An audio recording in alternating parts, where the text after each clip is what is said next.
நான் மன்னிப்பு சரி அந்த தொழிலதிபர் குட்டிவா நீ யார் அந்த தொழிலதிபர்? நீ கெஞ்சின எதுக்கு மன்னிப்பு? நீ முதல்ல யாருன்னு சொல்லு. உன்ட்ட எதுக்கு நான் மன்னிப்பு?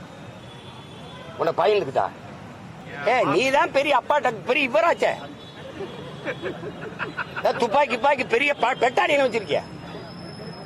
எனக்கு பாதுகாப்பு இல்லைன்னு சொல்றது கேவலம் அல்ல. நீ செல்போன் திருடன், ஆடியோ திருடன், 14 செல்போன் அதுல இருந்து ஆடியோ திருடன். நீ நேர்மையாளன் சொல்ற. இந்த ஆடியோ வெளியிட்ட அயோக்கிய பையன் நீ இல்லையா? நீயா இல்லையா? நீ சொல்லு. இந்த அரசு என்னோட மோத துப்பு இல்லாம நீ அவனை முன்னாடி நிறுத்திக்கிட்டு பின்னாடி இந்த ஆட்டம் காட்டிக்கிட்டு நீ எதுக்கா? நீ அவன் டப்புன்னு டிஜி ப்ரொமோஷன், அதுவும் பொண்டாட்டியும் புருஷனே ஒரே பக்கத்து அனிமன் ட்ரிப் மாதிரி. இவர் இங்க இருப்பாரு, அவங்க திண்டுக்கல் டிஐஜி வேற இடத்துக்கு போட மாட்டேன். எல்லாருக்கும் பணி மாறுதல், இவருக்கு மட்டும் அதே இடத்துல. நீ என்ன பண்ணிடுவேன்னு சொல்லி என்ன பண்ணிடுவேன்? செல்போனை திருடிட்டு போய் இதை போட்டு ஆடியோ போட்டு திமுக ஐடி நீங்க கொடுத்து அங்க இருக்கிற சில அல்லக்கைகள் கொடுத்து பேச வச்சது நீ.